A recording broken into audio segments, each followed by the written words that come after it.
la fortuna del hombre más rico del mundo. Las minas de diamantes de Golconda, las únicas del planeta en aquel tiempo.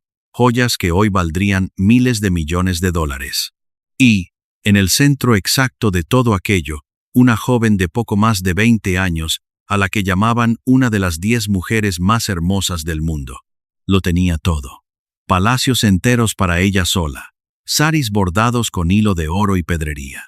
Un suegro tan rico que regalaba collares de 300 diamantes a las reinas de Europa como quien regala flores. Y aún así, moriría sola, en un pequeño departamento de París, lejos de los palacios, lejos del país que la adoró, sin haber tenido jamás lo único que de verdad quiso en esta vida. Esta es la historia de una princesa otomana que pasó de vivir de la caridad en el exilio a convertirse en la nuera del hombre más rico de la tierra. Y de cómo toda esa riqueza, toda esa belleza, no pudo comprarle ni una sola hora de la felicidad que buscó hasta su último día. Niza, en el sur de Francia, noviembre de 1931. Las calles que rodean la villa están tomadas por la gente. Hay curiosos asomados a los balcones, fotógrafos peleándose por un buen lugar, periodistas que han llegado desde París, desde Londres, desde Italia. Los diarios de esos días traen titulares que parecen sacados de un cuento. Hablan de las 1001 noches, de una boda venida de Oriente. Lo que está a punto de ocurrir tiene algo de irreal. Dentro de la villa, una muchacha de 15 años se mira al espejo por última vez antes de salir. Sus ojos son de un color extraño, casi violeta. Su cabello es negrísimo, con reflejos azulados.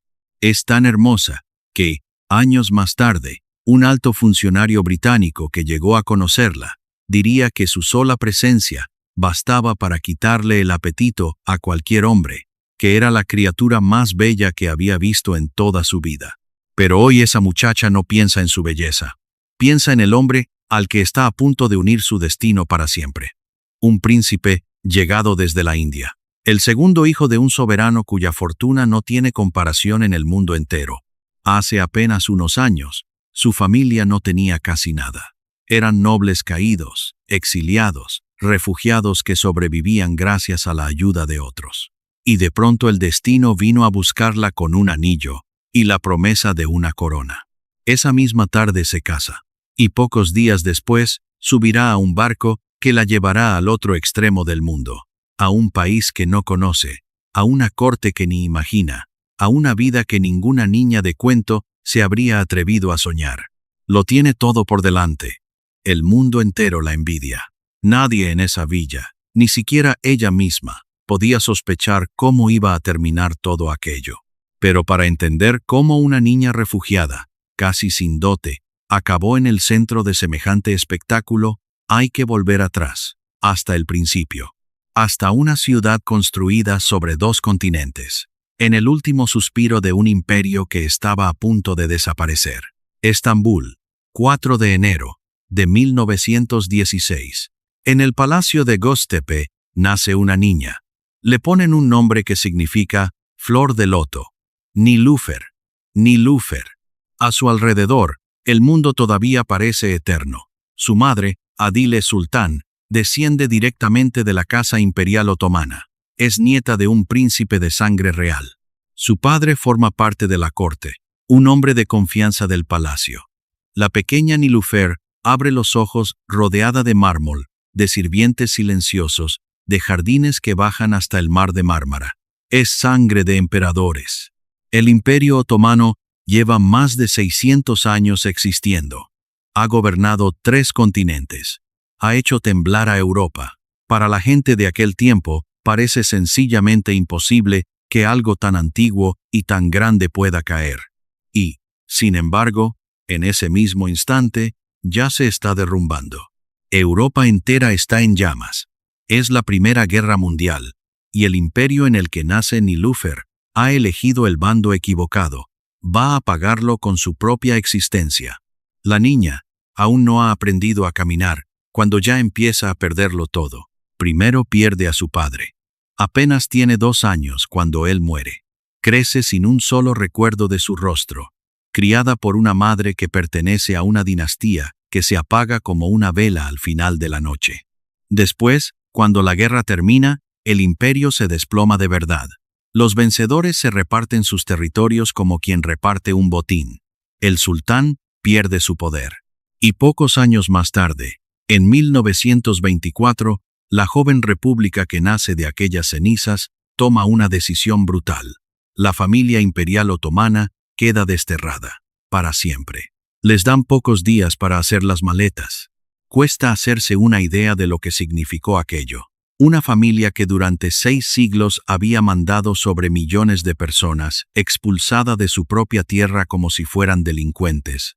Príncipes y princesas subidos a trenes y a barcos, con una sola orden grabada en el corazón: no volver jamás. Niloufer es todavía una niña pequeña cuando le toca abandonar el único hogar que conoce. No entiende del todo lo que ocurre. Niloufer. Solo sabe que se van, que el palacio queda atrás, que el mar de su infancia se aleja para no regresar, y que, a partir de ahora, en su casa nadie hablará del futuro con ilusión, sino del pasado con nostalgia. La familia termina instalándose en el sur de Francia, en Niza, en la Costa Azul, donde el sol es generoso y el mar se parece un poco al de casa. Allí van a parar muchos otros como ellos. Rusos huidos de la revolución, nobles sin trono, aristócratas arruinados de media Europa. Toda una corte de fantasmas elegantes que ya no gobiernan nada y que se aferran a los buenos modales como a un último tesoro. Y aquí viene la parte difícil de imaginar.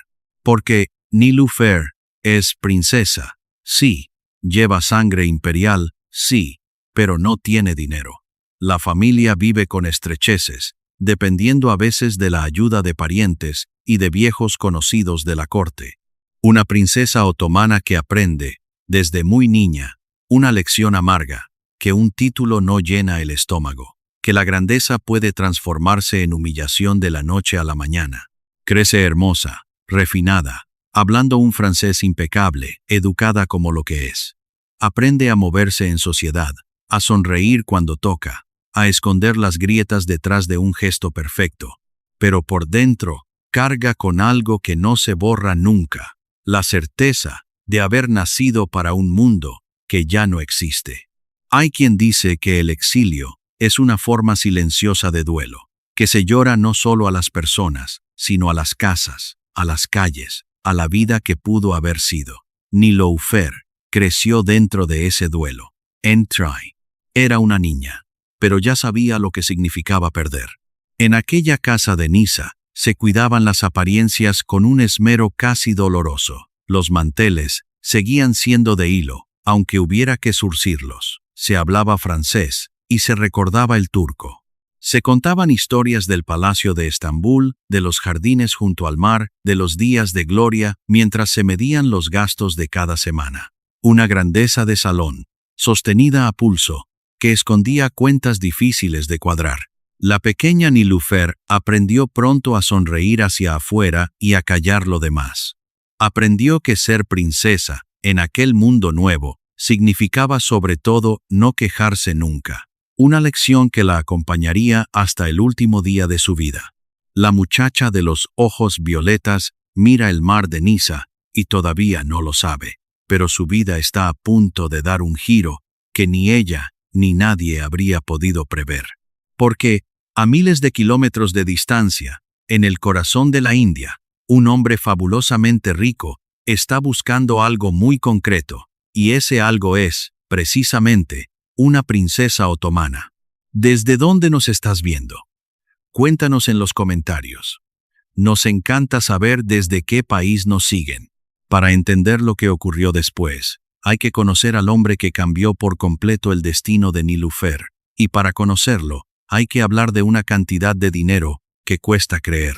Su nombre era Mir Osman Ali Khan, el último nizam de Hyderabad.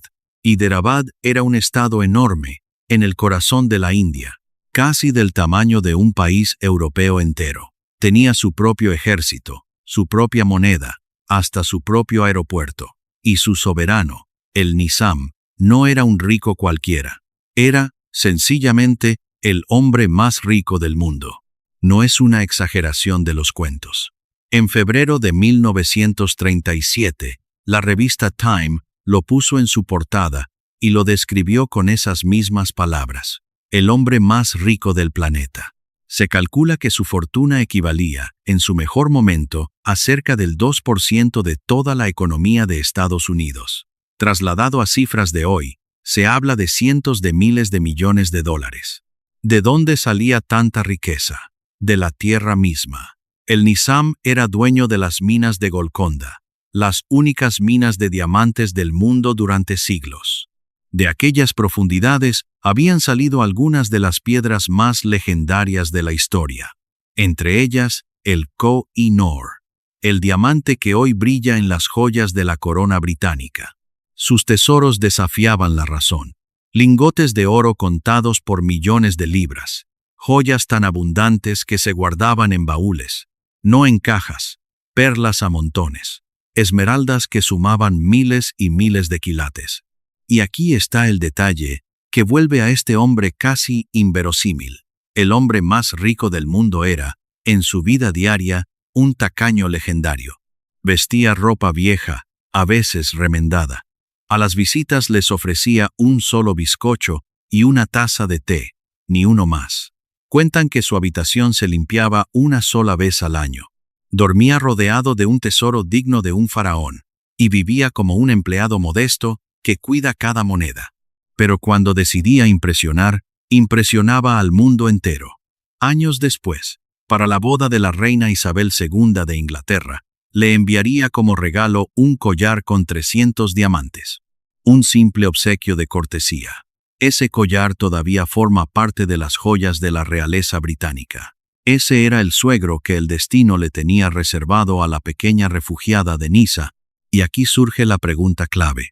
¿Por qué un hombre así, dueño de un imperio de diamantes, querría como nueras a dos princesas pobres de un imperio que ya ni siquiera existía?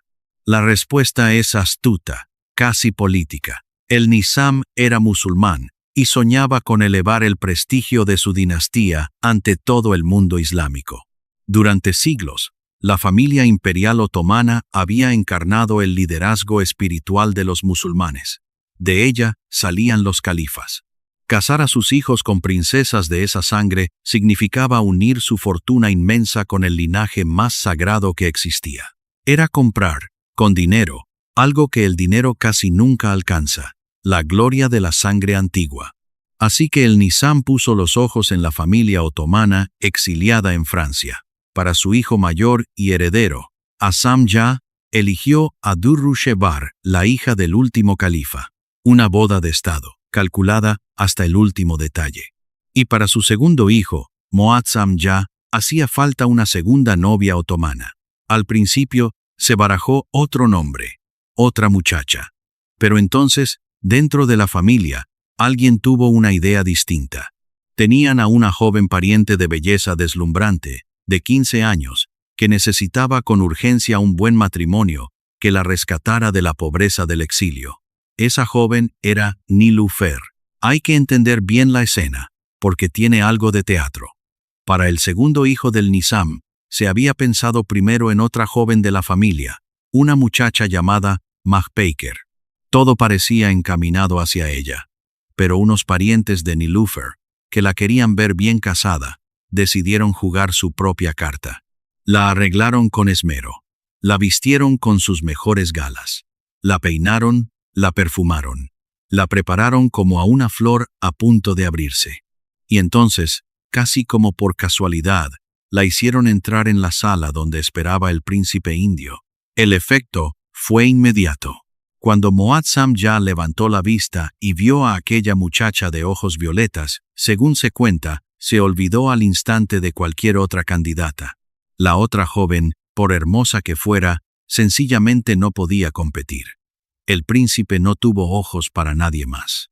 Y dejó claro, sin rodeos, que tenía que ser ella, solo ella. Y así, casi de un día para otro, la niña refugiada que miraba el mar de Niza con melancolía se convirtió en la prometida del hijo del hombre más rico del mundo. El cuento de la Cenicienta, contado al revés y multiplicado por 1000. Los relatos de la época Cuentan que la familia que organizó aquel encuentro recibió, durante años, una suma considerable por haber facilitado el enlace. Detrás del cuento de hadas había contratos, dotes negociadas, acuerdos firmados ante cónsules. El amor a primera vista del príncipe era verdad, pero a su alrededor giraba toda una maquinaria de intereses.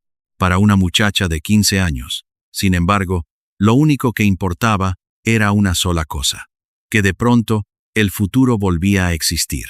La boda de aquel noviembre de 1931, en Niza, fue exactamente la que vimos al comienzo. La villa rodeada de multitudes. Los titulares de Las 1001 noches. Los príncipes indios llegando en tren desde Londres, hospedándose en uno de los grandes hoteles de la ciudad. 2 princesas otomanas casándose el mismo día con los 2 hijos del Nizam en una ceremonia doble que parecía sacada de una leyenda. Hubo primero el rito religioso. Después, ante el consulado británico, se firmó el matrimonio civil y el acuerdo previo que regulaba aquella unión hasta el último detalle. Nada se dejaba al azar. Una niña sin dote, hija de un imperio muerto, acababa de entrar oficialmente en la familia más rica del planeta. Lo que ninguno de los presentes podía adivinar aquel día era que aquel matrimonio brillante escondía, desde el primer minuto, una grieta diminuta. Una grieta que, con los años, terminaría rompiéndolo absolutamente todo. Pocos días después de la boda, las 2 princesas y sus madres subieron a un gran transatlántico rumbo a la India. El viaje fue, en sí mismo, una historia digna de recordarse. En esa misma travesía iba nada menos que Mahatma Gandhi, que regresaba a su país después de una conferencia política en Londres. Se cuenta que el líder de la independencia india llegó a saludar a las jóvenes princesas a bordo. 2 mundos cruzándose en la cubierta de un mismo barco. El hombre descalzo, vestido con una tela sencilla, que iba a liberar a todo un país. Y las muchachas cubiertas de joyas, que iban a reinar sobre uno de sus rincones más opulentos. Durante la travesía, unas damas enseñaron a Nilufer a ponerse el sari, esa prenda larga y elegante que aún no sabía llevar. Le explicaron las costumbres de la corte a la que llegaría. Cómo comportarse ante el Nizam, qué decir, y sobre todo, qué callar. Cada milla de mar la alejaba un poco más de Europa y la acercaba a una vida que no podía ni imaginar. Cuando el barco atracó en Bombay y luego el tren privado del Nizam la condujo hasta Hyderabad, lo que la esperaba era un sueño hecho realidad. La recibieron como a una reina. Hubo un banquete deslumbrante en uno de los grandes palacios de la ciudad. Multitudes salieron a las calles solo para verla pasar. Aquella refugiada, que pocos años antes vivía de prestado, se encontró de repente rodeada de elefantes engalanados, de centenares de sirvientes, de salones cuyas paredes parecían respirar oro. El Nizam la trató casi como a una hija.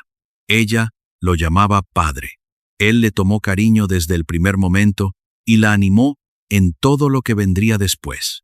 Era una pareja extraña, la de aquel anciano avaro y aquella muchacha luminosa.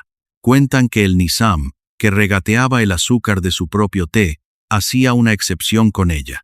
Le permitía cosas que jamás habría tolerado a otra mujer de la familia.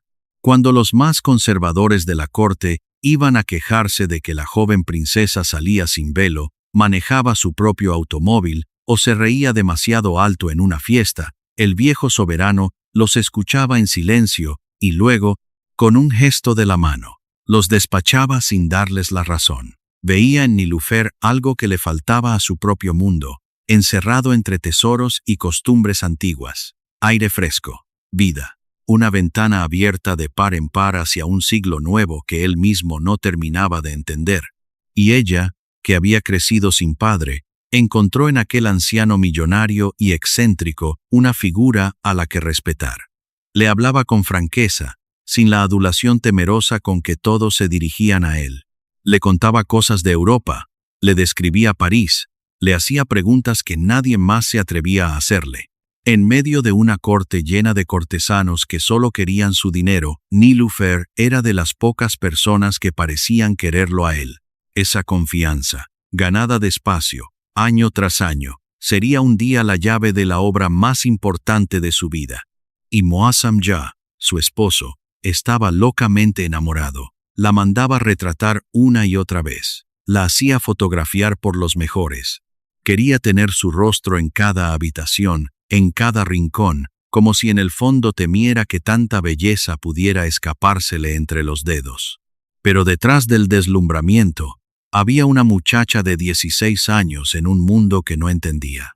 El calor pegajoso de la India, tan distinto de la brisa de Niza, los olores intensos de las especias, un idioma nuevo en cada esquina, costumbres que no eran las suyas, comidas que no conocía, un protocolo que se equivocaba en aprender. Por las noches, en aquel palacio inmenso, debía de echar de menos el mar de su infancia y la voz de las pocas personas que la habían querido sin pedirle nada a cambio. La habían sacado de la pobreza para meterla en una jaula de oro. Hermosa, sí, pero jaula al fin.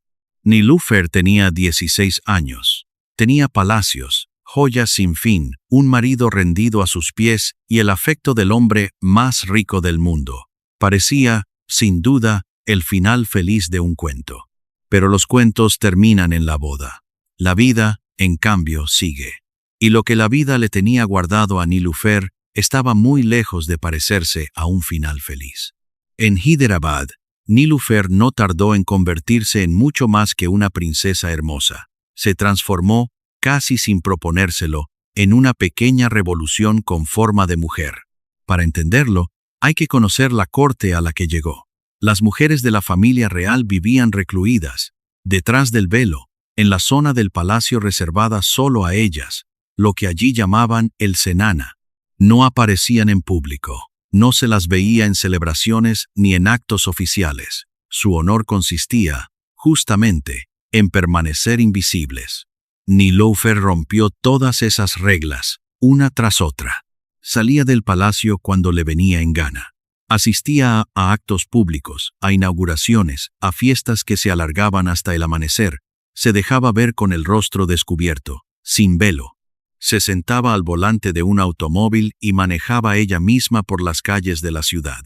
Hablaba de política internacional con la misma soltura con que comentaba la última moda de París, en un francés perfecto, mientras servía el té, con una elegancia que dejaba mudos a sus invitados.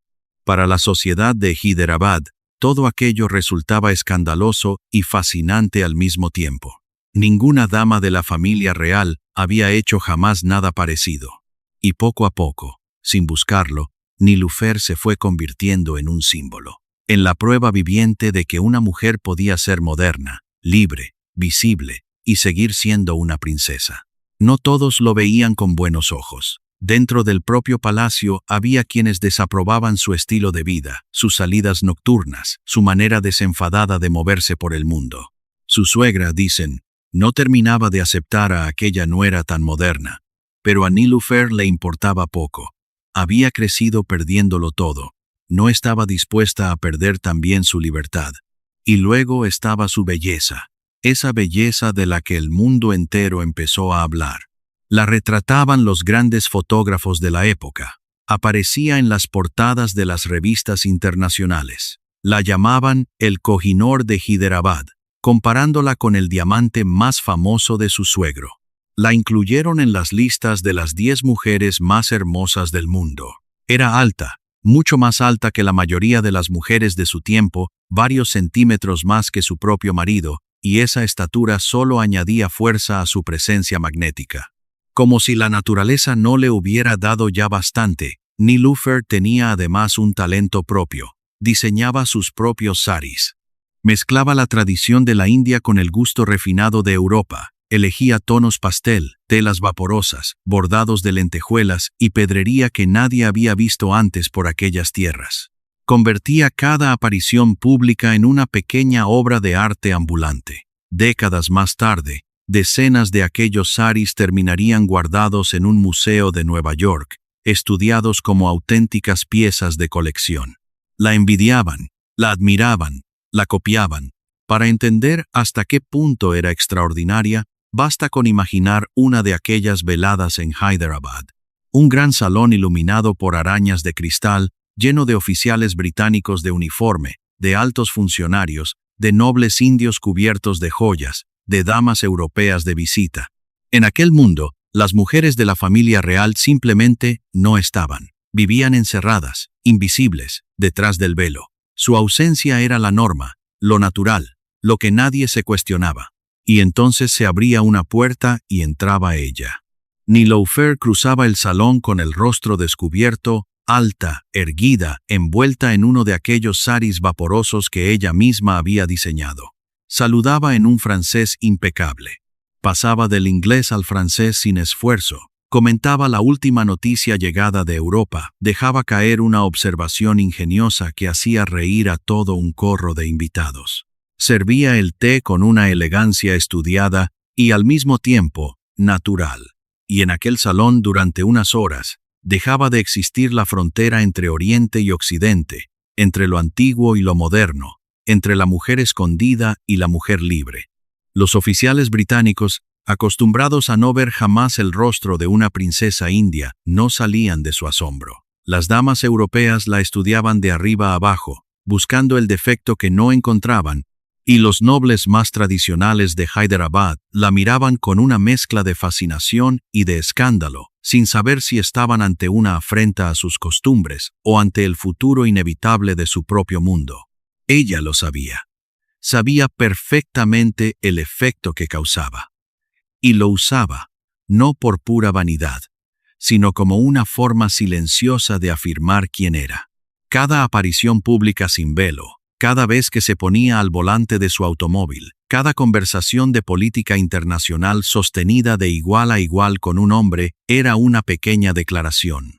Una manera de decir, sin levantar la voz, que una mujer podía ser todo aquello a la vez, hermosa y libre, princesa y moderna, fiel a su origen y dueña de su propio destino.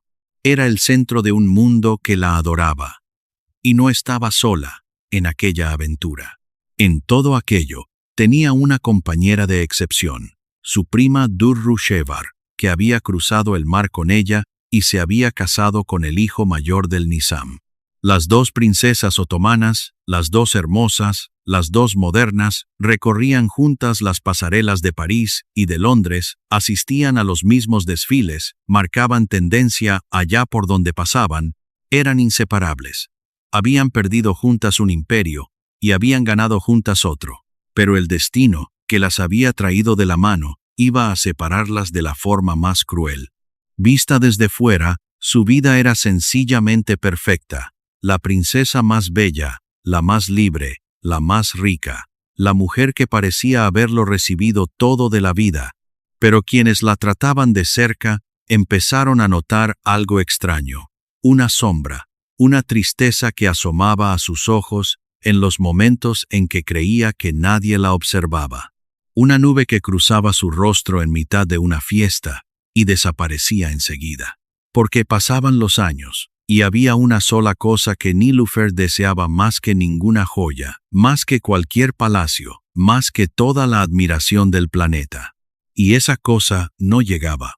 Su prima Durru Shevar, casada con el hijo mayor del Nizam, tuvo 2 hijos varones, uno tras otro, 2 herederos. La línea del trono asegurada para el futuro. En el palacio se respiraba la alegría de las cunas y los nombres nuevos. Niloufer, en cambio, no lograba quedar embarazada.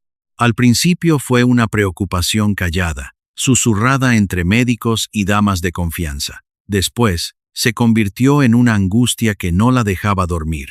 Viajó hasta Europa para consultar a los mejores doctores, porque en Hyderabad no había especialistas capaces de ayudarla en algo así. Cruzó medio mundo buscando una respuesta que nunca le dieron. Mientras tanto, en la corte, comenzaban los murmullos. La escena se repetía 1000 veces en salones y patios. Las miradas de reojo, las conversaciones que se interrumpían cuando ella entraba en una sala, la compasión disfrazada de cortesía. Una princesa hermosa, decían en voz baja. Una princesa moderna, sí, pero una princesa sin hijos. Y en aquel mundo, para una mujer en su posición, no había vacío más profundo ni reproche más cruel que ese. Su vida pública se volvía cada vez más brillante. más fiestas, más viajes, más fotografías, más portadas, como si quisiera tapar con luz el agujero que crecía en su interior. Cuanto más sonreía ante las cámaras, más profundo se hacía el silencio en sus habitaciones cuando se apagaban las luces y se quedaba sola. Quienes la conocieron de verdad lo entendieron con el tiempo. Toda aquella vida deslumbrante no era solo vanidad, era también una manera de sobrevivir, una forma de gritar, en voz baja, que estaba viva, que valía, que era mucho más que un vientre que no daba frutos. Y hubo un terreno en el que esa necesidad de sentirse útil encontró un sentido verdadero. Cuando estalló la Segunda Guerra Mundial, el mundo entero se llenó de heridos y de miedo. Muchas mujeres de la alta sociedad se limitaban a organizar tés benéficos y a posar para alguna foto solidaria. Niloufer fue más lejos. Se inscribió en el cuerpo de voluntarias. Se formó como enfermera. Aprendió a curar heridas, a sostener a los enfermos, a estar presente en el dolor de los demás. La princesa de los saris de pedrería, la mujer de las portadas, vendando soldados y atendiendo a los que sufrían, por primera vez sintió que servía para algo más que para ser admirada. El contraste era casi imposible de creer. La misma mujer que aparecía en las revistas internacionales envuelta en sedas y diamantes, ahora con una bata sencilla, las mangas recogidas, inclinada sobre la cama de un herido, cambió las recepciones por las salas de cuidados. Aprendió a limpiar una herida sin apartar la vista, a sostener una mano que temblaba de fiebre, a quedarse al lado de alguien en sus peores horas. Nada en su educación de princesa la había preparado para aquello, y sin embargo, fue allí, entre el dolor de desconocidos, donde encontró por fin algo que se parecía a un propósito. Aquellas manos que habían lucido los anillos más caros del mundo, aprendieron también el oficio antiguo y humilde de cuidar. Y esa experiencia, esa cercanía con la enfermedad y con la muerte, la marcaría para siempre. Sin saberlo, se estaba preparando para el gesto más importante de toda su vida. Y entonces, en medio de todo aquel esplendor, ocurrió algo que lo cambiaría para siempre. Algo que nació de la tragedia de otra mujer, mucho más humilde que ella, y que terminaría siendo lo más grande, lo más noble, que Niloufer hizo en toda su vida. Corría el año 1949. Niloufer tenía a su servicio a una joven a la que quería de verdad, una mujer de confianza, casi una compañera, llamada Rafat Unnisa Begum. Estaba embarazada, esperando un hijo con toda la ilusión del mundo. Y cuando llegó el momento del parto, algo salió mal. No había un hospital preparado para atenderla, no había médicos especializados a mano, no había medios para resolver una complicación que, en otras circunstancias, en otro lugar, se habría podido salvar sin demasiada dificultad.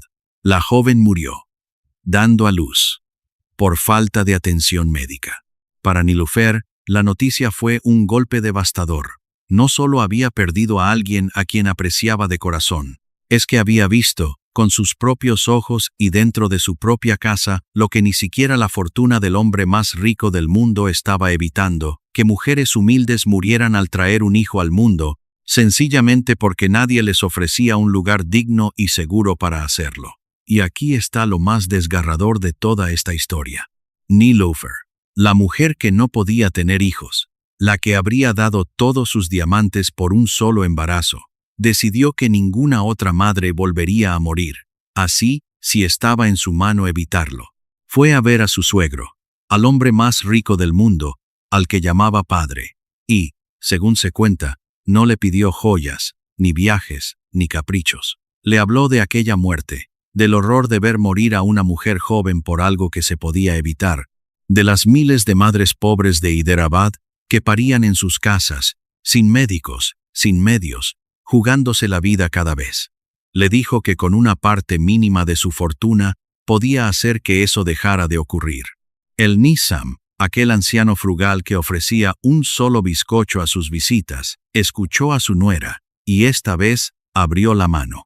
Empujó, insistió, no se rindió, hasta que se levantó un hospital de verdad, especializado en la atención de las madres y de los recién nacidos, en una zona de la ciudad. Ese hospital sigue en pie hoy.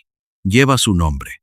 Se llama, sencillamente, Hospital Nilüfer. Durante generaciones, en sus salas han nacido decenas de miles de bebés. Decenas de miles de madres han salido vivas de un parto difícil gracias a un lugar que nació del dolor de una princesa que jamás pudo abrazar a un hijo propio. Detente un segundo en esa idea. La fortuna del hombre más tacaño del mundo, abierta por fin gracias a la insistencia de su nuera, se transformaba en ladrillos, en camas, en médicos. Convirtió su herida más íntima en un refugio para miles de desconocidas. Si esta historia te está impactando, dale like ahora, nos ayuda enormemente a seguir contando estas vidas olvidadas.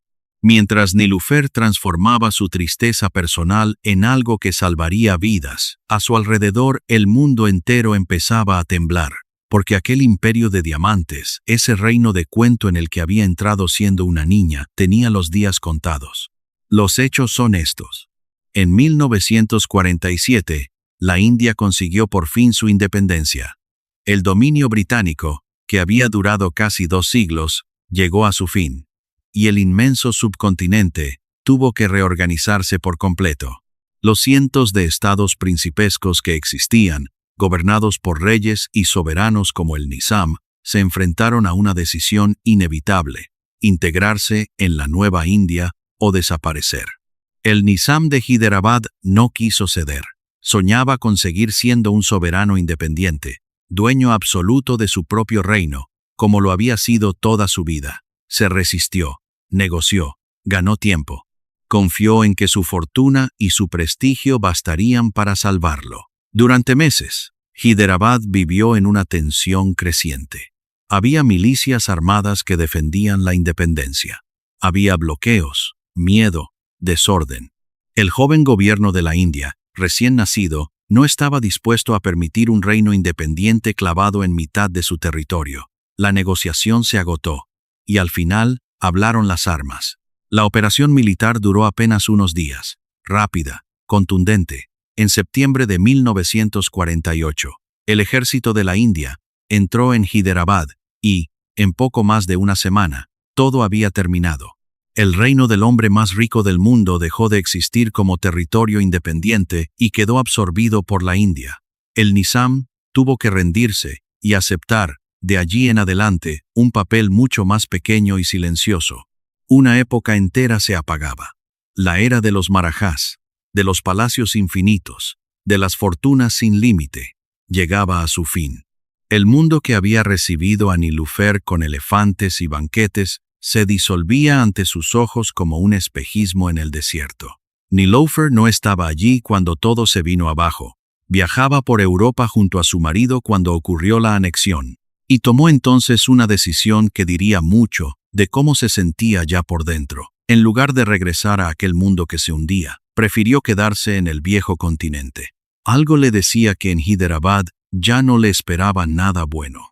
Nunca volvió a vivir allí, porque al derrumbe del reino se sumó, casi al mismo tiempo, el derrumbe de su propio matrimonio. Y ese golpe fue, para ella, el más doloroso de todos. Habían pasado 17 años desde aquella boda de cuento, 17 años sin un hijo, y la presión sobre Muazzam Shah para tener descendencia se había vuelto insoportable. Era un príncipe de una dinastía poderosa. Se esperaba de él que diera continuidad a la sangre. Así que hizo lo que la ley y la tradición de su mundo le permitían hacer. Tomó una segunda esposa.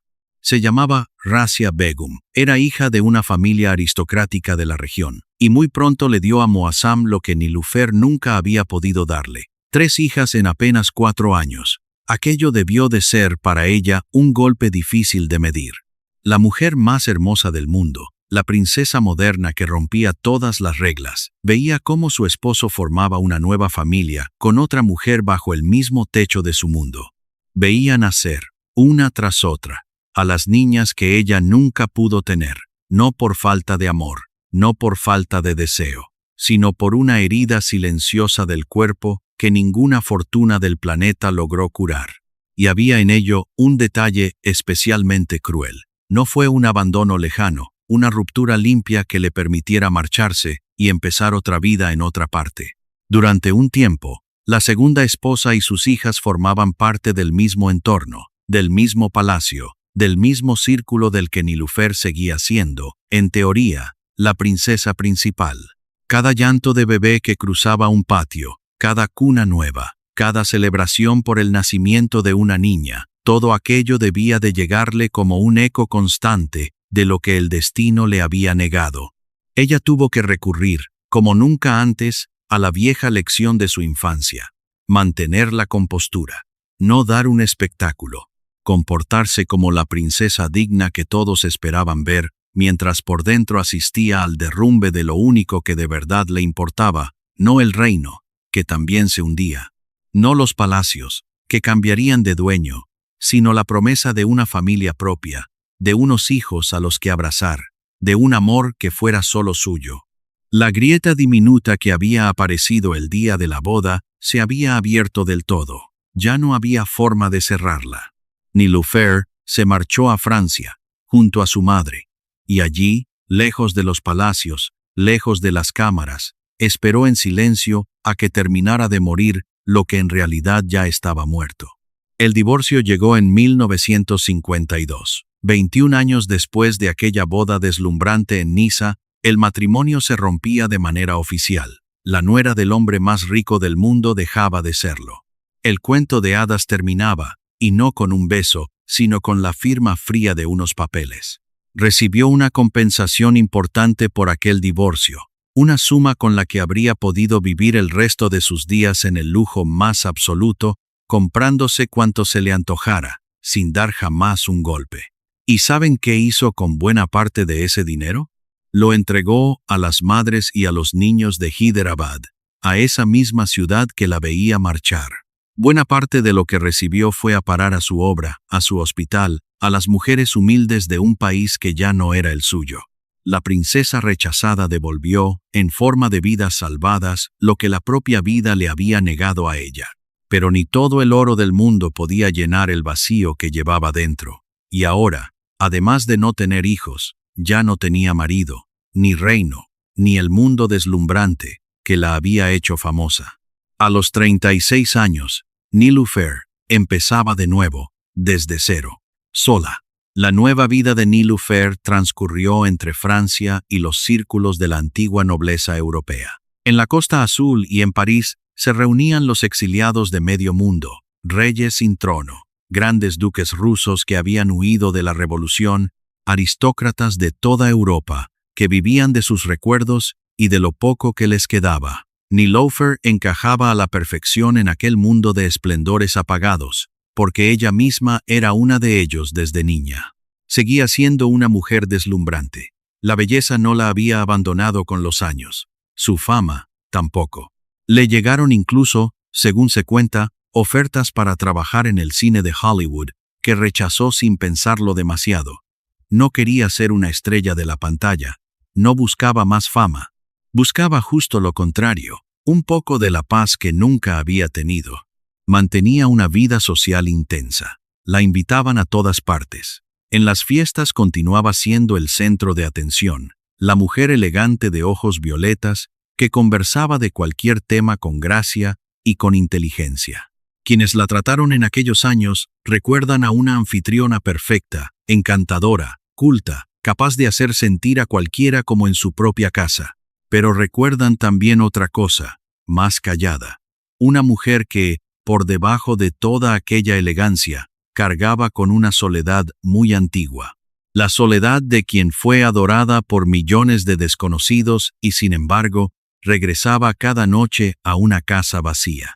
Es una de las grandes ironías de su vida. Nilüfer rompió tabúes, abrió puertas, inspiró a otras mujeres a ser libres, y al mismo tiempo no pudo conquistar la felicidad sencilla que tienen muchas mujeres anónimas que jamás aparecieron en una portada. En medio de aquella nueva vida, hubo un episodio que reveló de qué estaba hecha por dentro.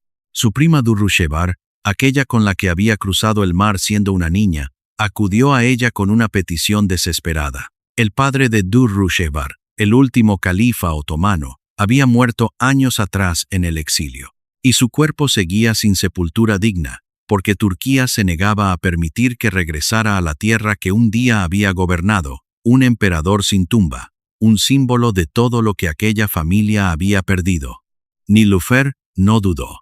Movió sus contactos, habló con quien hacía falta, recurrió a un viejo amigo que en ese momento ocupaba un alto cargo en Pakistán. Y entre todos lograron al fin que el califa recibiera una sepultura digna, lejos de su patria perdida, pero por fin en paz. Era su manera de seguir siendo fiel a un mundo que ya no existía. La niña del exilio se había convertido en una mujer que cuidaba de los suyos hasta más allá de la muerte. Pasaron los años. La muchacha de 15 años de Nisa se había convertido ya en una mujer madura. El mundo de los imperios y los marajás en el que había brillado pertenecía cada vez más al pasado, a las fotografías en blanco y negro, a los relatos de gente que se iba muriendo y que se llevaba consigo aquellos recuerdos dorados.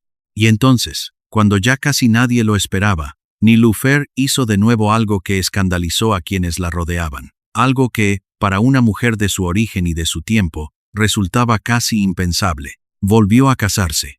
En aquella época, una mujer divorciada que se atrevía a rehacer su vida sentimental con otro hombre era objeto de toda clase de comentarios. Y mucho más si esa mujer era una princesa, la antigua nuera del hombre más rico del mundo. Pero a Nilüfer le había dado igual la opinión ajena cuando manejaba su propio automóvil por las calles de Hyderabad, y le siguió dando igual ahora. En 1963, en París, se casó con un estadounidense llamado Edward Pope, un hombre que había sido escritor y productor, y que nada tenía que ver con el universo de los palacios y los diamantes. Un hombre común, comparado con el príncipe heredero de un imperio de oro al que había estado unida. Quizá, después de toda una vida de cuentos de hadas que se habían convertido en pesadilla, lo que Nilüfer buscaba era exactamente eso. Alguien normal, una vida tranquila, sin protocolos ni cámaras. Un poco de calma humana al final del largo camino. Pero el destino que tantas veces le había dado con una mano para quitarle con la otra, todavía no había terminado con ella, porque ni siquiera ese segundo matrimonio le traería el final sereno que tanto merecía. Lo más duro de la soledad estaba aún por llegar. Los últimos años de Nilüfer fueron los de una mujer que se va apagando lentamente, lejos de todo lo que un día fue suyo. Aquel segundo matrimonio tampoco duró para siempre, y poco a poco, una a una, fueron desapareciendo las personas que la unían a su pasado. Su madre, su gran compañera de exilio, la mujer con la que había compartido la caída del imperio y la larga soledad de Francia, murió. Con ella se fue el último hilo que la ataba a la niña que un día había sido en Estambul. El mundo en el que Nilüfer había reinado ya no existía en ninguna parte. Hyderabad era ahora una ciudad india más, sin Nizam y sin corte. El propio Nizam, su antiguo suegro, aquel hombre que la había querido como a una hija, murió en 1967. Los palacios cambiaron de manos. La fortuna fabulosa se fue dispersando, repartida entre cientos de herederos, vendida pedazo a pedazo, perdida en pleitos interminables. De aquel imperio de diamantes apenas quedaron las leyendas y unas cuantas joyas en las vitrinas de los museos. Y ella, la flor de loto, la princesa de los ojos violetas, pasaba sus días en un departamento de París, lejos del mar de Mármara donde había nacido, lejos de los palacios de la India donde había deslumbrado al mundo. Una mujer mayor, elegante hasta el último gesto, que guardaba en su memoria un mundo entero que ya nadie más recordaba como ella lo recordaba. Quienes la trataron en esa época hablan de una dignidad inmensa. Nunca se quejó en voz alta, nunca convirtió su tristeza en un espectáculo para dar pena. Llevaba su soledad como había llevado siempre sus saris, con una elegancia tan perfecta que escondía por completo el peso real de las cosas. Cuesta imaginarla así. La mujer que había sido fotografiada en los palacios más fabulosos del mundo, ahora en un departamento parisino, rodeada de retratos antiguos de un imperio que ya no figuraba en ningún mapa. Las joyas de entonces habían quedado lejos. Los elefantes, los banquetes, las multitudes que salían a verla, todo aquello pertenecía a otra vida, casi a otra persona. Le quedaban los recuerdos. y la certeza de que en algún lugar de la India seguían naciendo niños bajo su nombre. Ese pensamiento le daba paz en las noches largas. Era, quizá, lo único que de verdad le quedaba. El 12 de junio de 1989, en París, Niloufer murió. Tenía 73 años. Había nacido princesa de un imperio que duró 6 siglos. Se había casado con el hijo del hombre más rico del mundo. Había sido nombrada una de las mujeres más bellas del planeta, fotografiada por los mejores, envidiada por millones. Y se apagó en silencio en una ciudad que no era la suya, sin un solo hijo que velara junto a su cama. La enterraron cerca de París, en un cementerio musulmán de las afueras, en la localidad de Bobigny. La colocaron junto a la tumba de su madre. Las dos exiliadas, reunidas al fin, para siempre, en una tierra que nunca fue del todo suya. Ni en Estambul, donde había abierto los ojos, ni en Hyderabad, donde la habían adorado, sino allí, en un rincón tranquilo y discreto de Francia, lejos de todo, descansa la princesa que un día tuvo el mundo entero a sus pies. Y aquí está la verdad, que lo resume todo. La que pone un nudo en la garganta. Niloufer pasó su vida entera anhelando un hijo que nunca llegó. Esa fue la herida que arruinó su matrimonio, la que llenó de murmullos crueles su palacio, la que la dejó sola al final de todo. Ay, y sin embargo, hoy, a miles de kilómetros de su tumba silenciosa, en aquella ciudad que la vio brillar, hay un lugar donde cada día nacen niños. Donde cada día, madres pobres que de otro modo habrían muerto, salen vivas con sus bebés recién nacidos en brazos, y ese lugar lleva su nombre grabado en la fachada. Ella nunca llegó a saber del todo el alcance de lo que había puesto en marcha. Su nombre sigue protegiendo, día tras día, a las madres que ella ya nunca podrá ver ni conocer. Esa es la forma más extraña y más hermosa de tener descendencia, no la de la sangre, la del bien, que se siembra en silencio y que sigue dando frutos mucho después de que uno se haya marchado del mundo. El recuerdo de Niloufer no se apagó con su muerte. En Hyderabad, su nombre sigue vivo y presente. El hospital que ella impulsó continúa funcionando, atendiendo cada año a miles de mujeres y de niños, muchos de ellos de familias que no tienen recursos para pagar nada mejor. Para esas madres, el nombre de una princesa otomana fallecida hace décadas significa algo muy concreto y muy real, una segunda oportunidad de vivir.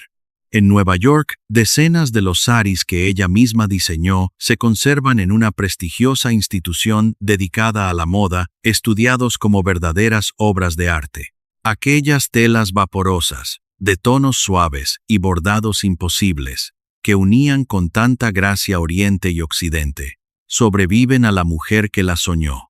Cada uno de ellos es un pedazo de su gusto, de su libertad, de su manera única de estar en el mundo.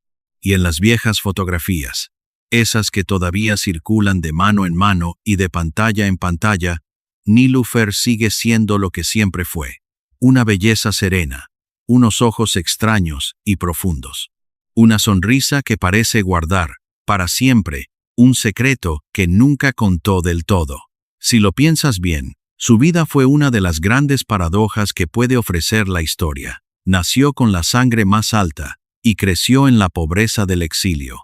Se casó con la fortuna más grande del mundo y murió sola en un departamento. Tuvo absolutamente todo lo que el dinero puede comprar y nunca tuvo lo único que el dinero no compra jamás.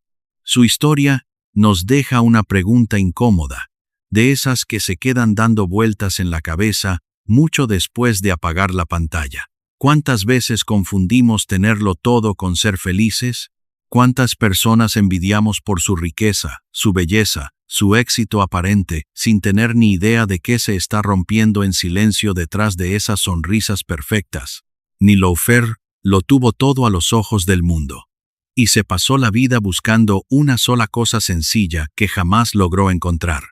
Tal vez esa sea su mayor enseñanza, que la grandeza verdadera de una persona no estuvo nunca en sus joyas ni en sus palacios, sino en aquel gesto silencioso de convertir su dolor más profundo en vida para otros que ni siquiera conocería. Una niña refugiada que miraba el mar buscando un futuro. Una princesa que se atrevió a romper todas las reglas. Una madre sin hijos que terminó siendo madre de una ciudad entera. Esa fue Nilüfer, la flor de loto que floreció lejos de su jardín, en una tierra extraña, y que aún hoy sigue dando sombra a quienes más la necesitan. Suscríbete y activa la campanita para no perderte la próxima historia. Y cuéntanos en los comentarios, ¿conocías toda esta historia? ¿Qué es lo que más te ha sorprendido?